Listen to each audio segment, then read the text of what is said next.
Okay. Ephrem. Yes. So how do I share my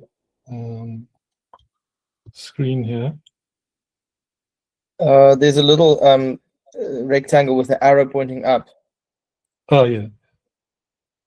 So you can choose how you want to share your screen.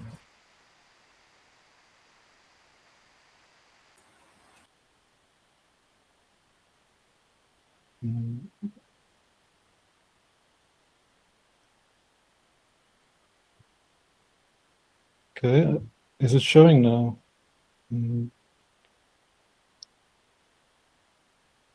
Yep, it's showing. If you put on slideshow, then it'll expand the slide. Yeah. Okay, cool. Well, welcome everyone. Tonight is going to be a little bit different because it won't be as involved in the details of the church and of tradition and of scripture. It's going to be more about the worldview through which we experience those things. So when we read scripture, we are interpreting it through our worldview. So to protect ourselves against bad interpretations, we use the worldviews of the church fathers and the church's traditions. So tonight we are going to look at the worldview of those early Christians and how they would look at scripture and creation through that lens, and how we can understand scripture better by adopting that worldview for ourselves. So 1 Corinthians 3, verse 18 to 19. Let no one deceive himself. If anyone among you seems to be wise in this age, let him become a fool that he may become wise. For the wisdom of this world is foolishness with God. I thought that is probably the best verses to use as an opening for this lesson tonight, because it will be exactly relevant to how our worldviews of today appear wise but are actually foolish. And this deception started with the fall of Adam and Eve, when they were deceived by the serpent. We experienced a similar deceptive pattern when the scientific revolution occurred, which kicked off the Enlightenment period. So through this period, we kind of discarded our ancient worldview that the church taught, and how people understood creation, how we understood reality, was turned on its head. And we have been struggling since then to deal with the aftermath of that deception. And the purpose of tonight's lesson is to help us see the pathway back towards God and back towards his worldview that he gave to us. He divinely inspired in us through Christ and through Adam. So we're going to start with that scientific revolution and the fall. So as I said, the scientific revolution, it follows the same pattern of the fall. And this has to do with vision, with our eyes, how we look at the world. So I'm using the illustrations you'll see, the diagrams. Most of this, I should have started with this, but most of this lesson will be based on the book by Matteo Pajot. He's the brother of Jonathan Pajot, and he wrote this book. I don't know if you can see on my little camera there, The Language of Creation. So it's about the cosmic symbolism in Genesis. So he wrote a whole commentary about Genesis and explained this ancient worldview so that we can understand scripture in the way that the first Christians understood it.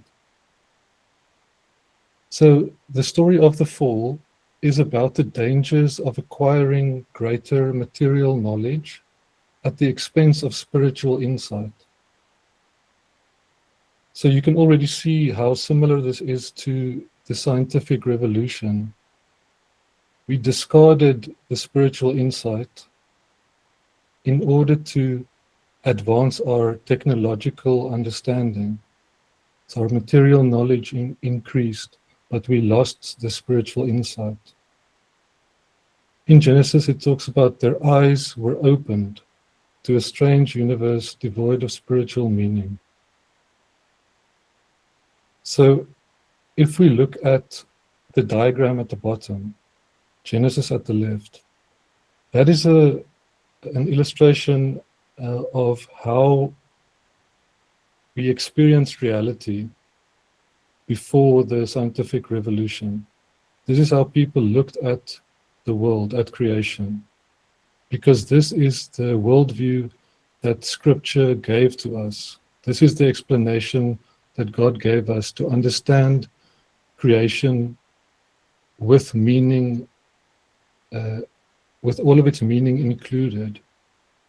It's not only a materialistic explanation, it's an explanation focused on meaning.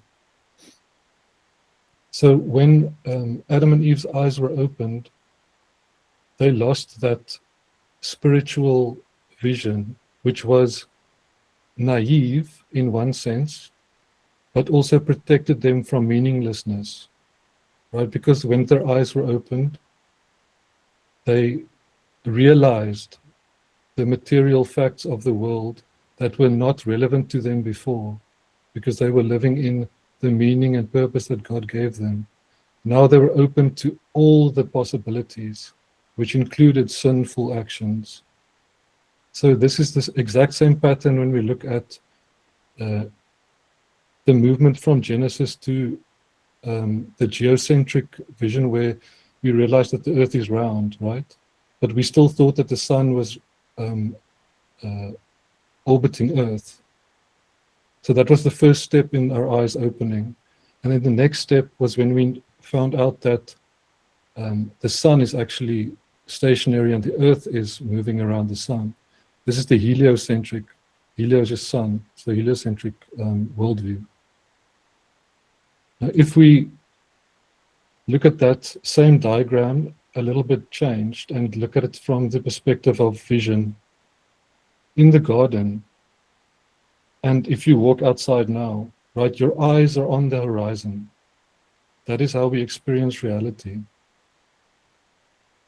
So the upper part is the heavens, the invisible, the spirit. We'll talk about that a little bit more later. And then earth is at the bottom. So the material, the physical reality, right? When their eyes were opened, this is like, remember the earth was here and the sun was moving? So we realized, oh, we're on a round planet, right? Our eyes are opened. But look at the empty space. We have no meaning. It doesn't mean anything to us. There is no inherent meaning in that worldview. We are lost. We are at the beginning of being lost. And if we move to the heliocentric, where the earth orbits the sun, now we are on the outside. We're not even at the center of our worldview. We are now orbiting around, looking at it as a disembodied perspective. Sorry, do we have a question? Oh, I'll read the comments just now. So this was when, okay, yeah, Caleb's gonna Caleb. Okay, so we're gonna, so this is when Adam and Eve were out of the garden. So they were wandering in exile. They're now outside of the garden where all the meaning was. Now they're outside where they're wandering in exile, looking for meaning and not finding it. Okay. So our modern perspective is disconnected from our physical experience of the world. Our movement, our body's movement through the world, how we interact with reality, is disconnected because of the technology that we have adopted. So it's a mistake to interpret the Bible using the scientific model of the universe instead of its own cosmological perspective. No matter how archaic it may appear to modern sensibilities, it's going to look like this is very backwards and very ignorant, the way we're going to look at the world. But this is actually the correct way, because this is the perspective that contains all of the meaning in creation is given to us through this perspective. So by using things like microscopes and telescopes, we have opened our eyes even more, right? So the initial eye-opening was knowing that, okay, the Earth is not flat, it's as a globe and it moves around the sun and all these things. That's an opening of our eyes to more material knowledge, right?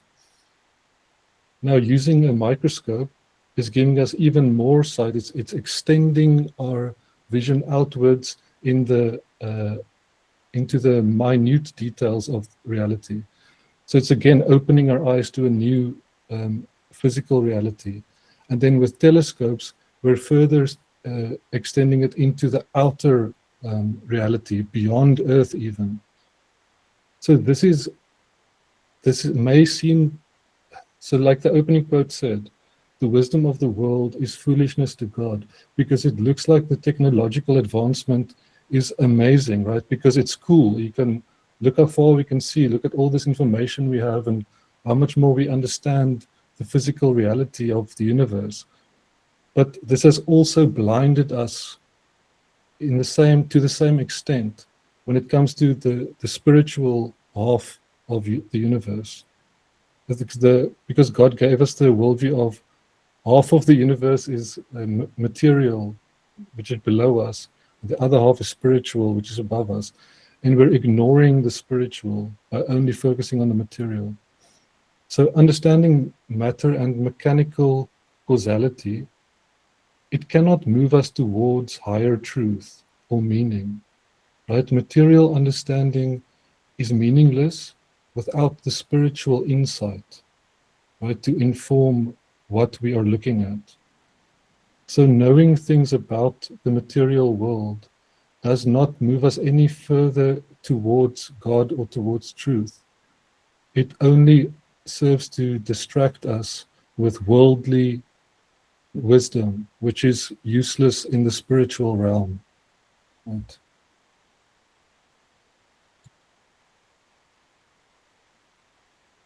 Okay, so the spiritual worldview, this is what we are trying to rediscover. So, as I said previously, the worldview that God gives us in Genesis, he explains that the universe is made up of two halves, right? The upper half, heaven, and the lower half, earth. So heaven is the spiritual half. Spiritual meaning without corporeal existence, physical existence. In other words, something like a thought, right, is part of the spiritual half of the cosmos. It is not a you cannot experience a thought physically. It is without matter, physical matter. And the earth is just the things that we can see with our eyes. It's the physical part of the universe. It's everything that science looks at, right? It's the more obvious reality, right? And this is the half of reality that we've been obsessing about since the scientific revolution, while ignoring the other half, which provides all of the meaning. Okay, so in other words, everything in the universe was made from a combination of heavenly and earthly components. We will go into some examples, but if you can think about anything that you experience, it can be explained through this pattern of invisible heavenly and visible earthly. So if I have an idea, I have a thought, I want to build a table, right? what I'm doing is I'm trying to connect heaven and earth together. So the thought or the idea of this table, it doesn't exist yet. But when I go into the earth and I look for wood and I look for all the tools and the things that I need to put this table together, then I'm bringing down heaven and I'm connecting it with earth. And the point where they connect is where creation happens. And it's the same pattern as how God created earth. Meaning came down through his breath, through the word. And the matter came up to meet it and to create in the middle, so that the meaning that was given by God is now gathering all the relevant material to create the thing that was thought, right? So knowledge in this ancient worldview is simply the joining of heaven and earth. The point where the two meet, that is knowledge. Because if I have an idea how to build a table and I can do it with the material, that proves the knowledge.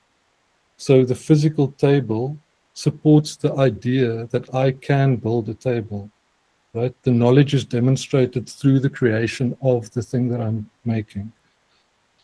So spiritual reality informs physical reality with meaning and purpose. Matter expresses spirit by making it visible and tangible, right? So the idea, the thought, informs the matter, what it should look like, what it should be.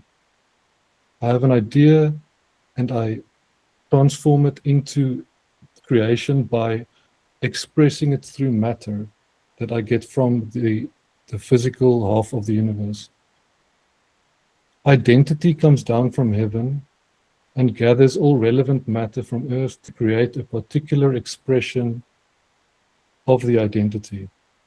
So, for example, the table. The identity is a table, but the identity can be expressed in many different varieties of tables, but they all share the same identity. There's something about the physical thing that tells me it's a table, right?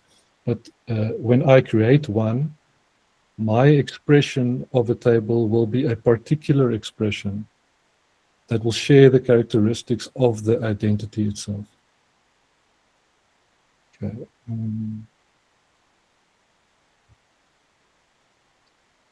Okay, so knowledge, as we said, is the joining of heaven and earth. And every phenomenon can be interpreted according to this same pattern. Spiritual reality informs physical reality with meaning and purpose. Matter expresses the spirit by making it visible and tangible.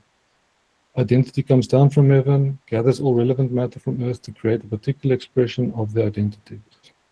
This image shows us this is heaven at the top, and this is earth at the bottom. Sorry, I just read the same. I forgot. Just the image changed. Anyway, heaven here informs, and the earth supports. Right, the physical matter supports the idea. The information is supported by the material. So when these 2 points cannot meet, let's say you have an idea to build something, and you can't do it. Like it's unrealistic.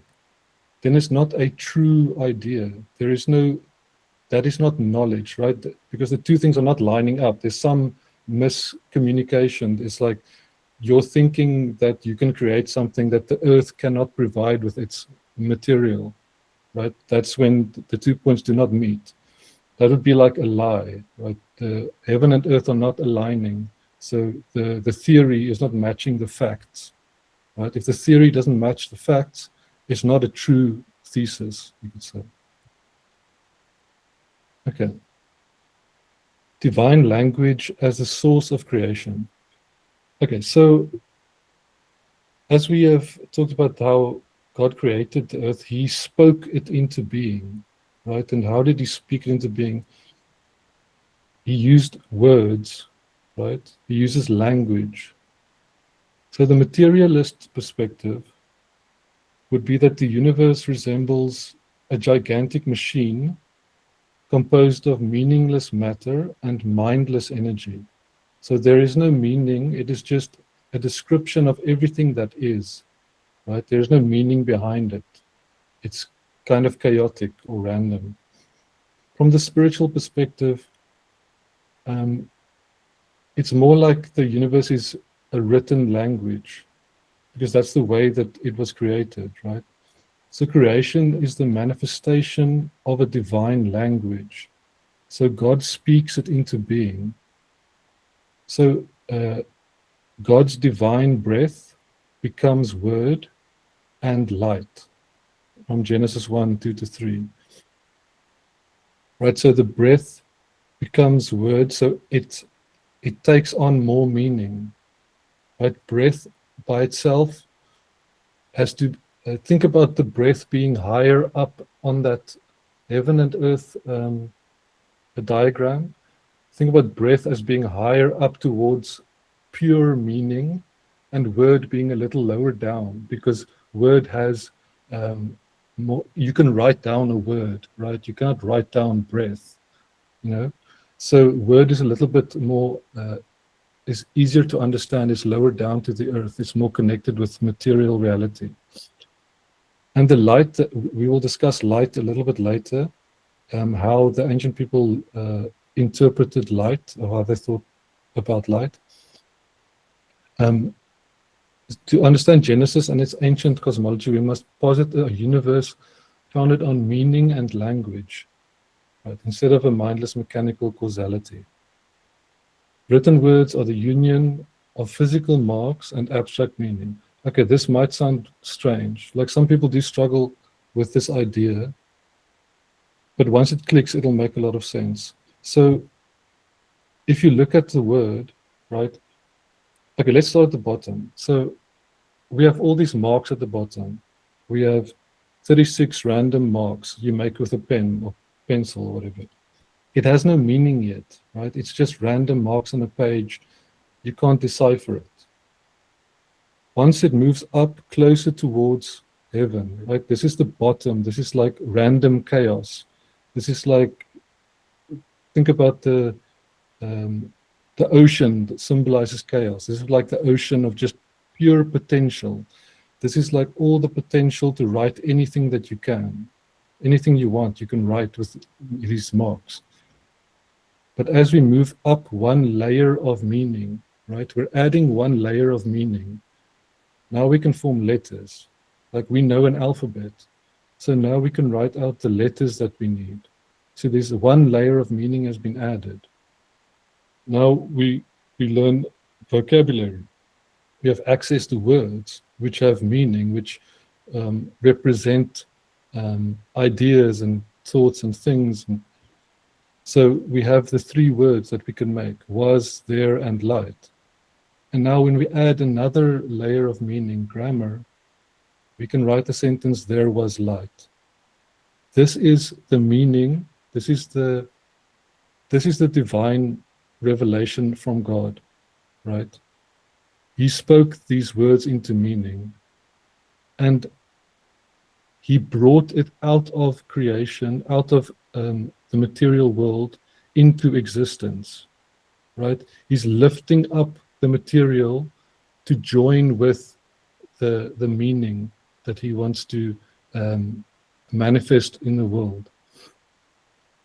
So a simpler example is just a more broad example is at the top. Heavenly meaning meeting earthly matter and forms creation. So the chaos, there was in the beginning there was chaos, right? The Spirit hovered over the water, and then God spoke, and there was light, and He separated the heavens and the earth, and the whole story. Like, He added. Every step in the creation story is God adding a layer of meaning to the chaos of matter, right? He creates the matter, then He adds layers of meaning until we have creation. Okay. So this is kind of a tangent that I thought might come up. Poor Sam Harris. So there's a problem in the scientific worldview. There's a problem that often comes up. So it's the the is-ought problem. So we've been talking about meaning and how we have meaning in the world.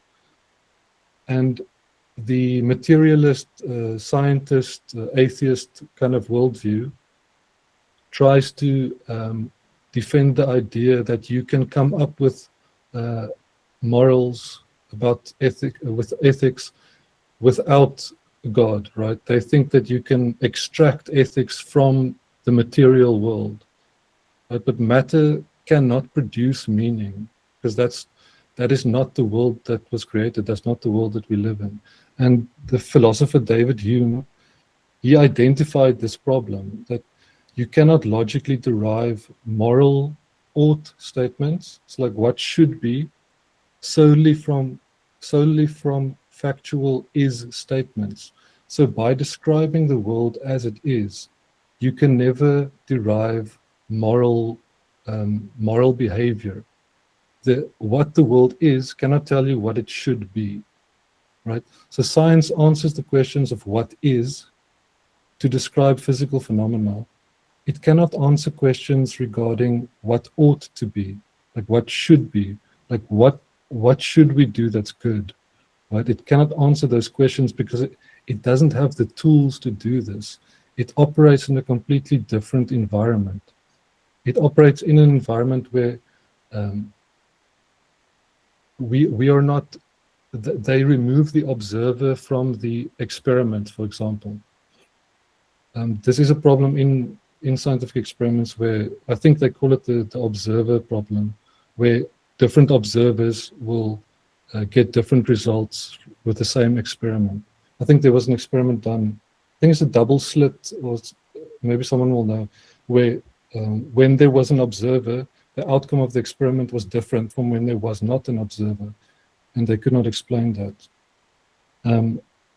So the ought questions are actually the important ones, because they deal with meaning, which is the spiritual reality. It's part of the spiritual half of the universe. And they will inform good or bad actions in the physical reality. So the meaning that we receive through divine revelation, right? We receive the meaning through the person of Christ, right? Because he condescends to become human like us. And when we look at creation through his eyes, we see the meaning and we see what is actually good and what is bad. So when we have the meaning, we know what material matter is relevant to us, right? If I know I want to build a table, I'm not going to go look for, jugs of water and like whatever, like random tennis balls, because it's not relevant to the meaning that I have. It's not relevant. So if you look at creation through Christ's eyes, you will see the relevant things we have to do in the world to follow a good path of action instead of a bad one. And this is the same as what truth is, right? When we, because we can say that truth to us is not a statement of fact, it's a person, right? Christ is the truth. And everything we do that is true will reflect an aspect of Christ. Okay. Okay, so this one, this is not in the book, but I thought it kind of came to me because I was listening to Father Stephen DeYoung's Whole Counsel of God, and he was talking about this. So he talked about how we as modern people, we analogize the brain as being like a CPU of a computer, like the processing unit, like processing data, spitting out information. But if you think about how you experience thoughts, that is not how it feels. You're not sitting there generating a bunch of thoughts and then choosing one. It's not really how we experience thought. So if you think about the ancient people, they wouldn't know anything about computers anyway. So it's kind of a ridiculous analogy, because how did people in the past think about their brain, right? So the ancient people saw their brain more as a sensory organ, like similar to the eyes. So just as the eyes perceive physical reality, the matter, the brain perceives the spiritual reality, the thoughts, right? That upper half of creation that we were talking about, the invisible. And the structure of the body reflects this idea symbolically, because the brain is located a bit higher up in the body than the eyes. So it's focused on the higher things. It's focused on the invisible things, where the eyes are focused on the visible, right? So this also fits in nicely with our idea of spiritual warfare. So you could think about your brain as, or your mind as, the eyes of the spiritual world, right? So you are constantly bombarded by thoughts that you don't know how it got there, right? We all have thoughts where we're like, oh, that's weird. Why am I thinking about that? Or I don't want to think about that. It's because we are bombarded by thoughts through the spiritual realm. We're constantly being given these ideas and kind of influences. And this is similar to the way that ancient people thought. So the Greeks, they believed that there's a mediating spirit that operates between gods and humans to guide, inspire, or restrain a person. So they call these spirits, I don't know how to say that, daemons or daemons, daimons, I'm not sure. And they believe that exceptional thinkers like Plato has a particularly strong daimon that informs them. But these were not considered evil or bad. It was considered morally neutral, right? They just saw it as, they saw it as a good thing to have. Like, oh, you have a really strong spirit like guiding you. You're a really intelligent person, or you're really wise, or you're really important, or whatever. And then later on, the Romans translated this Greek daimon into the word genius. They believe that each person has a genius or a guardian spirit that's present from their birth, and that influences their intelligence and creative power, their character, their destiny.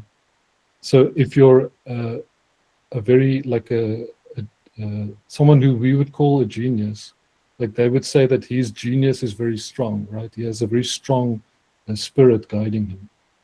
Then when Christianity absorbed this Greek philosophy, daimon became like daemon or demon, and became morally polarized, because the way Christians understand the spiritual realm is that these spirits, these guiding spirits, are not usually good. They're usually dangerous. And so they were reclassified as more like a fallen angels. They were no longer considered neutral, but potentially dangerous. So I just thought I would add that, because this deals with the same, our perception, but not through our eyes, but the spiritual realm, like how we perceive thoughts. Yeah, so that, I think that fits in nicely with what we're covering here. And then, yeah, so light and darkness. I think that this is kind of a difficult one for us, because we only think about light really as photons, right? We have to differentiate between the archaic symbolic version of light and our materialist scientific one. So the material particles called photons, right, is very different from the understanding of ancient people who thought that, who saw light as, or interpreted light as the expression, or the purest expression of higher meaning, right? Which makes a lot of sense if you look back at the beginning of Genesis. So the biblical version of light is directly linked to meaning and language, which is why it was created through God's first spoken word. So when they mention light, it's more like the way we would talk. You enlightened me about the subject, right? That doesn't mean that you shone a torch in my face or whatever. There's no photons involved in that transaction. if you enlighten someone, you're you're explaining meaning, you're describing things so they can understand, right? That's shedding light on something. And that is more the way that the ancient people thought about the word light as it is used in the Bible. It has very little to do with photons, though sometimes it is also the light as we would talk about it scientifically. But it's not limited to that. And in contrast to the light, the primordial earth is described as dark and meaningless. So the ancient notions of light and darkness were defined by their roles in the process of knowledge. So the dark is when we do not know, right? The dark is the unknown, when we go camping and we all sit around the fire, right? We don't know what's outside in the darkness, in the shadows. It's unknown to us. When we shine a light on it, we can see what's there, right? When we add meaning to the meaningless matter, we can see what it is. We can identify it. We can give it a purpose. Right? This is the same pattern. This is just the campfire is like the physical experience of the same pattern of knowledge, of understanding something that we do not know. So shining a light into the darkness physically is the same pattern as an idea illuminating the purpose of a physical thing. Like someone explaining to you how to use this tool, right? You get a tool from someone, you don't know what it's for. So to you, it's a meaningless piece of matter because you don't see the purpose because you don't know what it is. When someone comes and tells you, enlightens you, they give the tool purpose, they give it meaning. Now it's something that has meaning for you. So you can categorize it into a meaningful part of your existence. Now you understand, and now you have a spot in your shed to put that tool because now you know it's for cutting wood or whatever, driving in a nail. Okay, so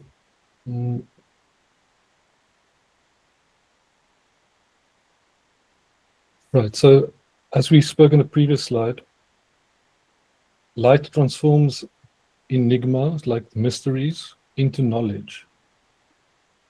So it's important to understand that darkness cannot simply be defined as the absence of light in this context. So with the campfire example, that is the literal experience of that is only the absence of light, right? If you look at it purely as a material experience, you would say it's dark because there is no light there, right? But in the context we are talking about now, where we're talking about light as higher meaning, as representing higher meaning, and darkness representing the unknown, we have to think about it a little bit more deeply. It's not as simple as that. Because there is a causal link between darkness and physical reality or earth, right? Just as there is a link between light and the spiritual reality or heaven. So in traditional cosmology, material reality is considered obscure or dark when disconnected from a heavenly principle. So like I said, with a tool that you don't know what it is for, right? You could say it is dark to me. It's unclear. It's unknown. It's still in the realm of the unknown. I haven't yet discovered the principle which explains this object to me. And conversely, the principle itself is seen as the invisible source of light that implicitly contains the answer to a material mystery or enigma. So there could be an idea, right? But you don't yet know how to make that idea a reality. You don't have the knowledge doesn't exist yet to know what I need to get from the material reality, from Earth, to make the principle a tangible physical reality.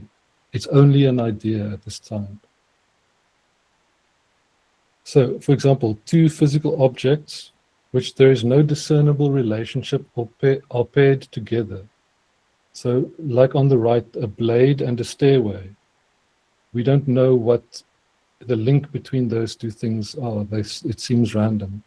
So creating a dark enigma that could potentially support an invisible principle.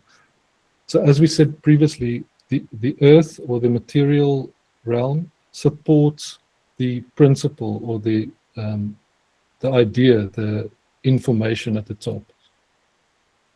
So we can prove the principle to be true if we can create it in the material. So when the two components are brought together, the light will become explicit to reveal a unifying truth.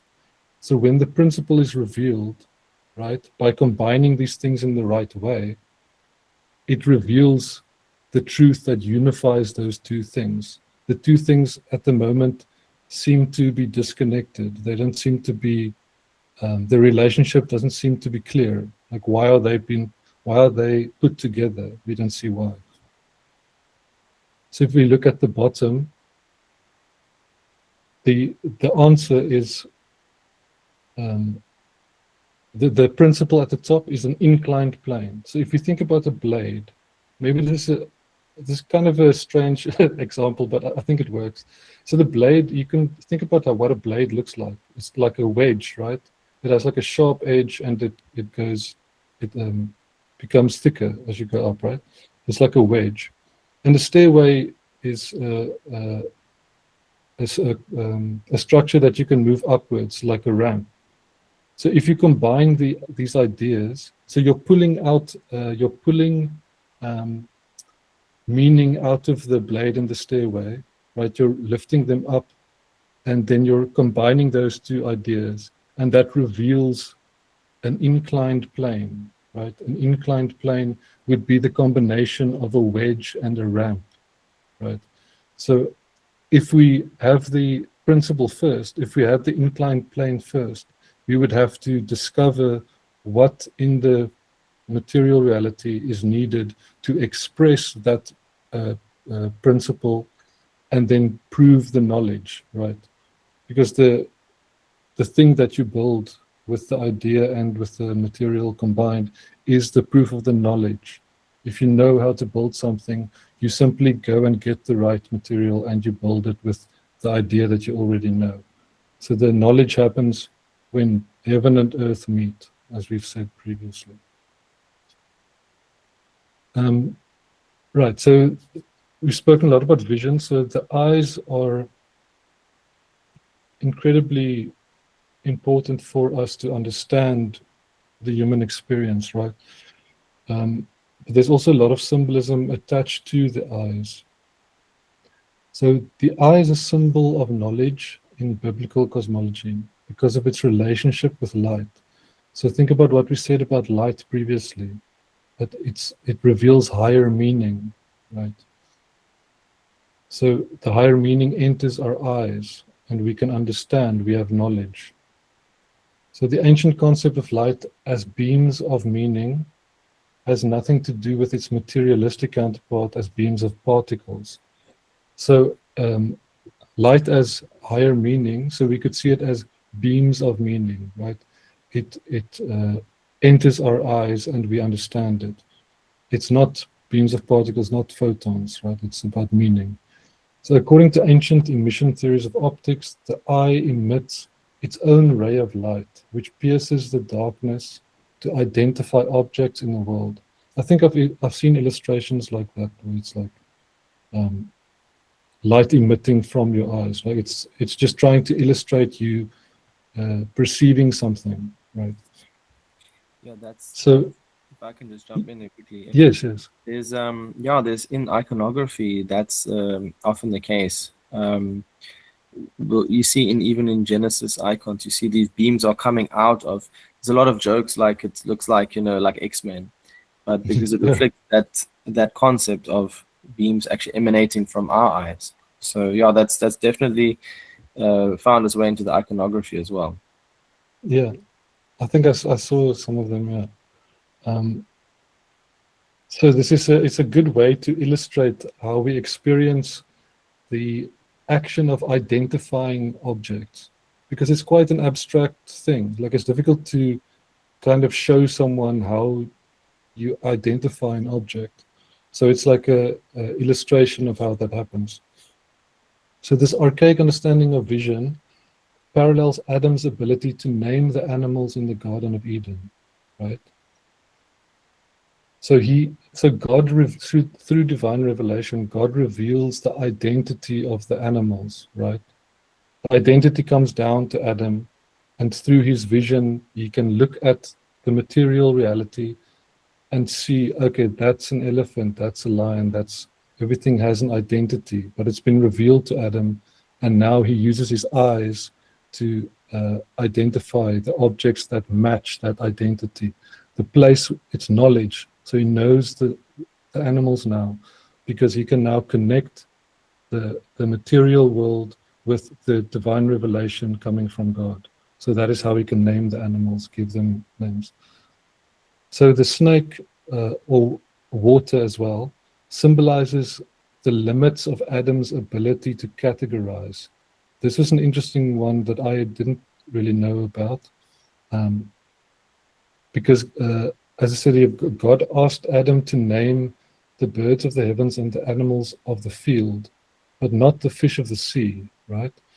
So the snake is referred to also as the most subtle of the animals of the field, which makes it an embodiment of the limits of dry land. That's why the water also comes in here, because the water defines the edges of the land, right? And if you look at the image on the right, the water also looks like a snake, right? So it's symbolically, it's all very consistent. It all clicks into place perfectly, right? Almost as if everything was created, right?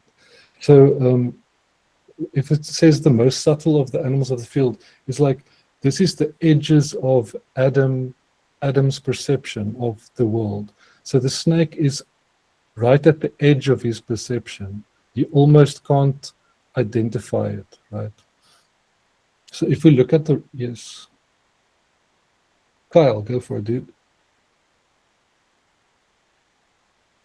Or Basil.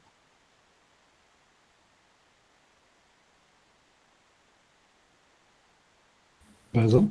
Basil, do you have a question, or was that a mistake? Oh, hi. Sorry. No, I had the mic off. Just wondering, I don't know, because I could see this is stuff from the this is Mathieu Pajot's stuff. I haven't read all of it, but I don't know if he goes into this. Is there something? I know there are multiple reasons why this, why the snake makes sense for the choice of this as being the animal it is in Genesis, but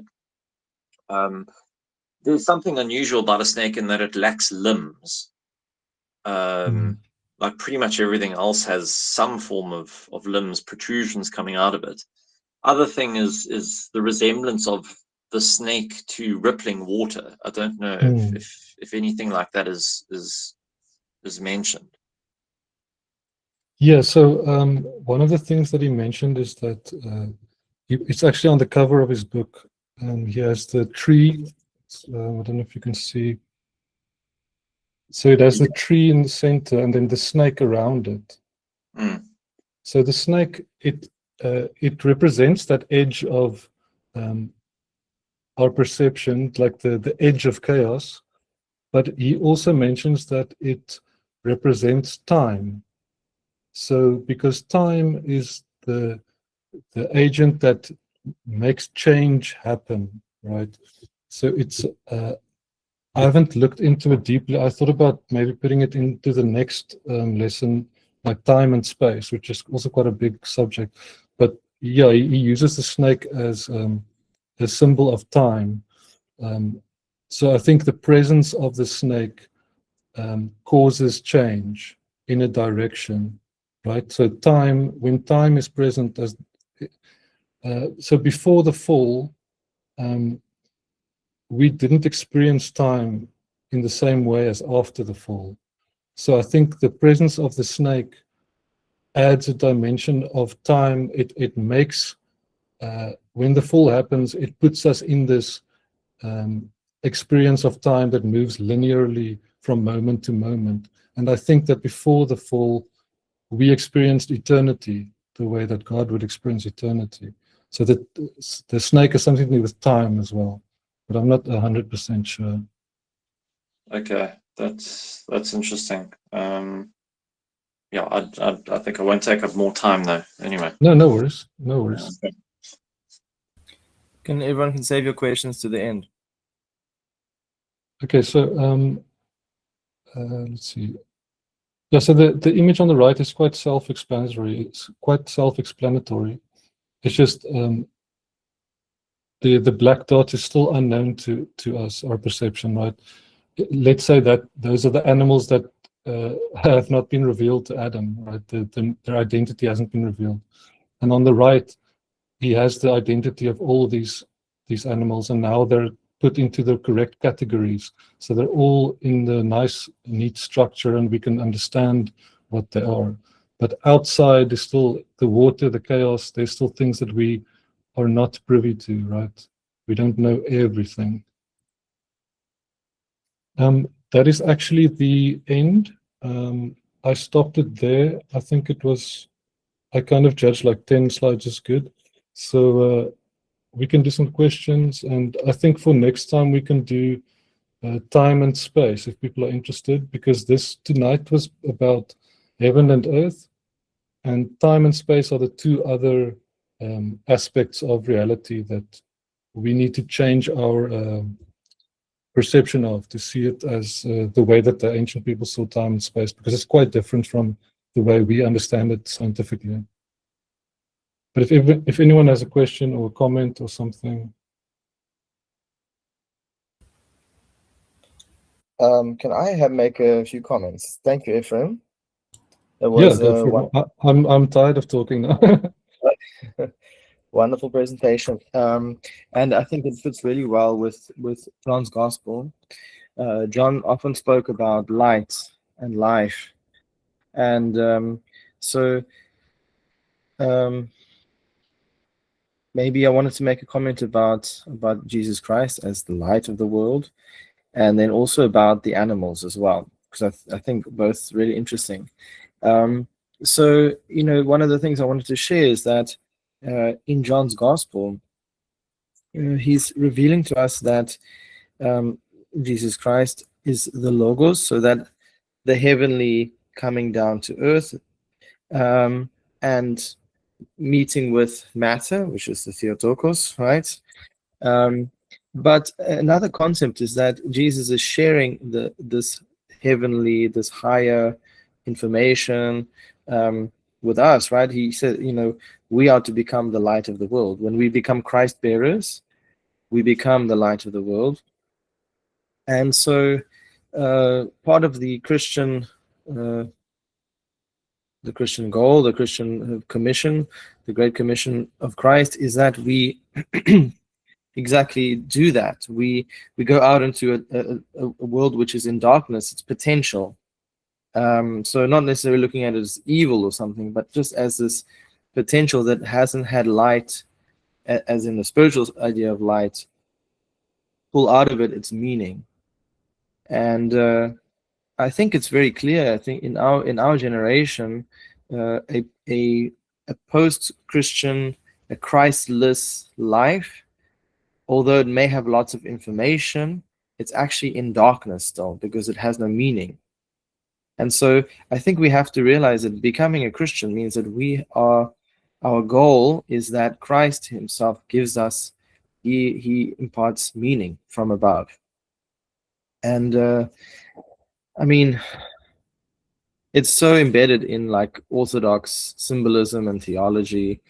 The meeting of heaven and earth is part of that. Even like the liturgical life, the symbolism. I mean, there's a reason why the bishop's hat is like little heaven. it's over exaggerating the heaven of our low forehead or whatever.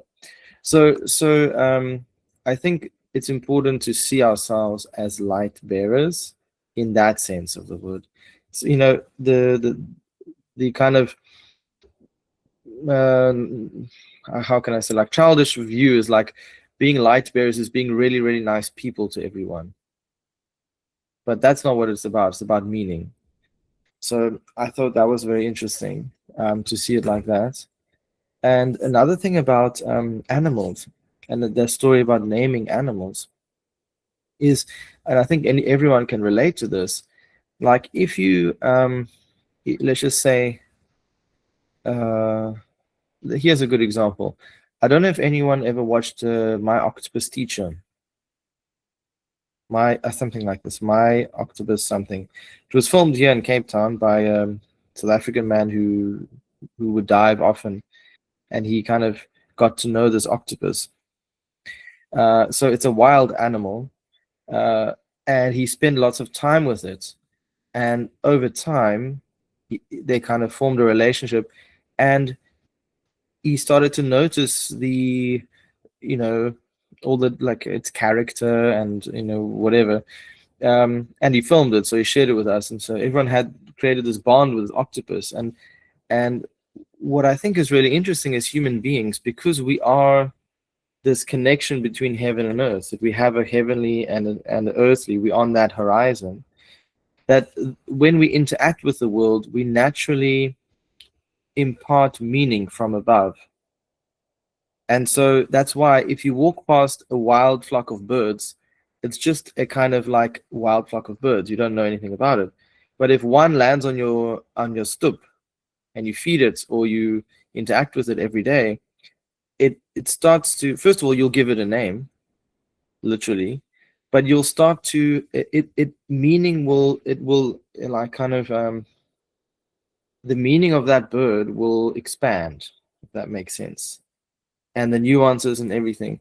And I don't think that's just you could say, well, you're just noticing stuff, but I really do think that this is part of this biblical message that we have as human beings. A kind of that's part of our role in the earth, is to pull out meaning, and well, rather impart meaning by allowing the logos, right, the words to work through us. So I also find that very interesting. And yeah, the snake, I also wanted to comment on the snake. If anyone's seen a snake in the bushes, it has this it like evokes a very strange feeling, because it's kind of like it moves in such a strange way. It's kind of not like any other animal in that sense, and so it does evoke a kind of sense of watered skin as well. My aunt has what would it be? What phobia is that? Snake phobia. It's probably a nice Greek word. What's the Greek word for snake phobia? But Ophidophobia. oh, there we go. Yeah, she has that one. It might be a bit off. It's something like that. And she can't handle the skin of a snake. Also, it's this unknown thing. So absolutely. Even I think in our experience reality, the snake is the kind of edge of the animals, right? Of the land animals. Yeah. Anyway, so thank you. That was really interesting. Are there any other questions, Basil? Oh yeah, I was just, again, I'm just I don't know if there's any validity to it, but you showed that image of the with the snake's devouring its tail around the garden. The, what's it called, the Ouroboros or whatever.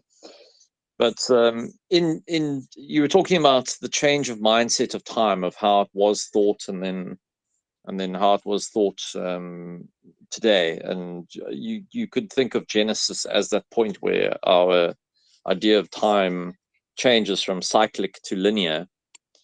With Ouroboros, there's clearly that cyclic aspect, but for the snake to utter anything, as he does to Eve, he would have to remove his tail from his mouth. So there's sort of immediately there sort of this change from a cycle to potential for linearity. Yeah, I don't know. I don't Oh know yeah, if that's really Mathieu, I don't cool. know I if like Mathieu that. mentions Yeah. anything like that. I'm not sure. I can't remember. I'll have to look at it again, but that sounds really cool. I don't know. I want it to be true. Because yeah, it's if the snake is speaking, it's in a linear form, right? Yeah, that makes sense. The other thing you mentioned about time, I think I have heard this before, about the fact that a snake sheds its skin is important. The fact that it's constantly going through this transformative process.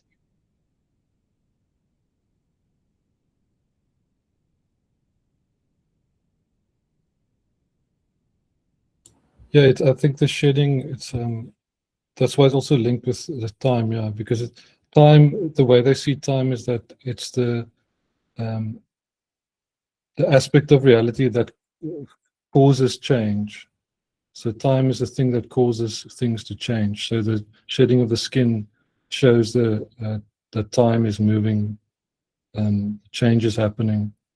I mean, yeah, seasons and everything. It's all symptoms of the fact that time is making things change. Yeah. But you could also interpret the shedding of skin as like how do I put it? Deceptive, subterfuge. Um, you know, getting rid of like the old to replace the new. So it's kind of like a subterfuge aspect to it as well. Yeah, that makes sense. It's not many animals that shed their skin. Yeah. Yeah, it's kind of strange. Maybe some reptiles and insects.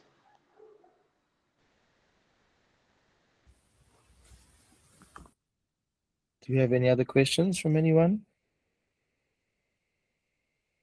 Well, you've got Ephrem.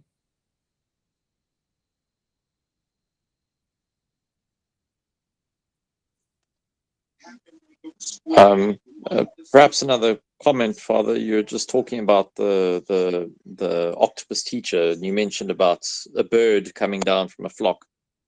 But it reminds you of the story of St. Paisios and the particular bird. I mean, he was friends with lots of animals, but this bird in particular was like a saintly little bird. But he gave it a name as well, as I think Olet or something like that. But it's a lovely story about this bird that St. Paisios befriended. So if anyone doesn't know about that, I recommend looking that up. There's a good video by Harmony on it as well. Yeah, very interesting. And so that bird becomes a unique. It's like its full potential is realized through its relationship with Saint Paisios, right? If it had not met the heavenly through man, then it would have remained just a bird, not this particular bird. So yeah, it's very interesting. And yeah, like without that interaction between St. Paisios and the bird, in the same way, without the interaction of Christ and humanity, it's like a little microcosm of that. I think one of the points I wanted to also point out with that is that that's why our perspective of the role of man on the earth is positive. That's one of the things that modern science comes to conclusion that man is a bad thing for the earth, right? It's right, fallen man is, but the true anthropos, Jesus Christ, his revelation of what man is to be, this mediator between heaven and earth, is the thing that brings meaning to everything, that turns the wilderness into a garden, right? Chaos into order, and nameless animals to named animals. So it's very interesting. I see Luan had a question.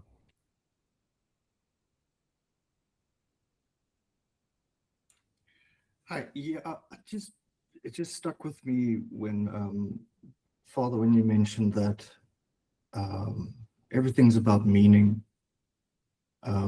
My experience has just been that it's almost as though we as humans, we can't help but try and find meaning in things, which is why I think one of the things that is so disconcerting about modern life is the vast amount of nihilism which we do see, where it does feel like there are people floating about aimless and without something giving them direction, whether it's community or the church. It's always shocking. To me personally, it feels shocking. Some people say, life is meaningless. I have found that it's almost as though, when you mentioned a little bit, when a flock of wild birds passes by, it's just a flock of birds. But when one comes and almost makes your acquaintance, we can't help but expand on its being by giving it a name, by making it part of our story. Something that makes humans quite special, at least within the modern perspective.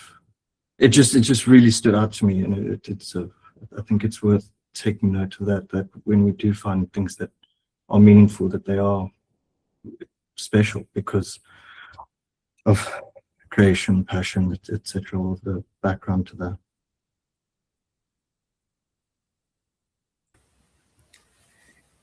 Ephraim, can I put you on the spot with Yeah, Luan's sure.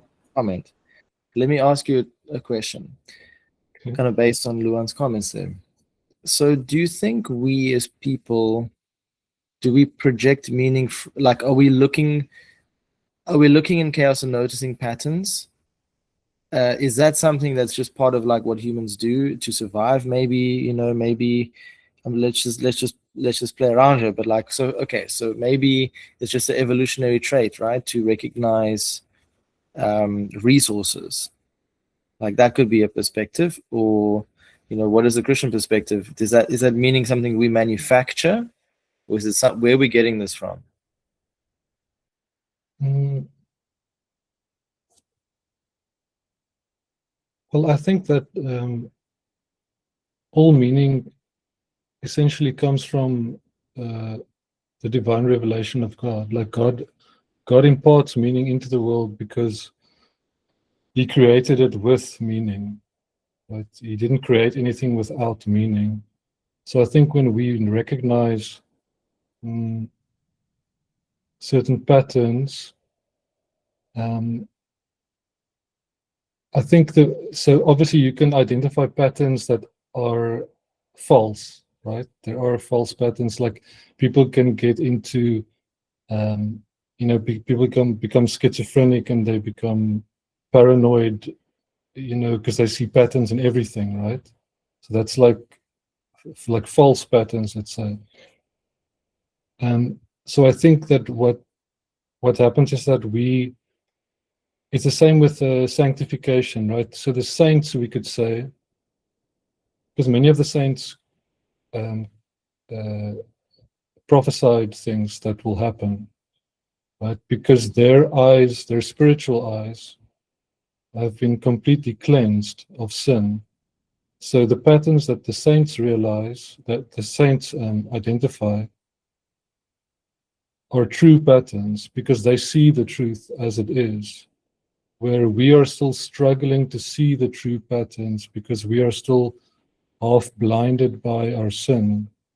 So we are like floundering, trying to find the true patterns, the true things. But first we have to, participate in the mysteries of the church and in church life in order to cleanse ourselves from the sin so that our spiritual eyes can open, so that we can see the true, valuable, meaningful patterns that will move us closer towards Christ, who is the truth.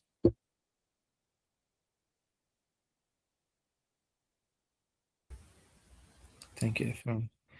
Maybe one last question before we wrap it up then tonight, from anyone? Rohan?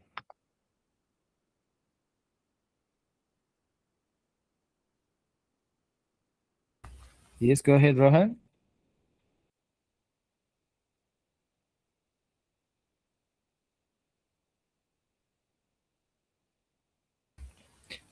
Maybe your microphone is off, Rohan. We can't hear you.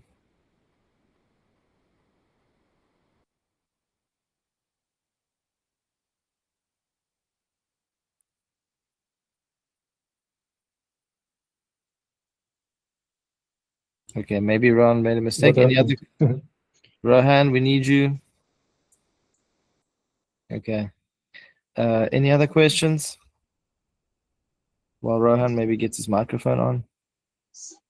Peter posted a comment. Yes, Peter.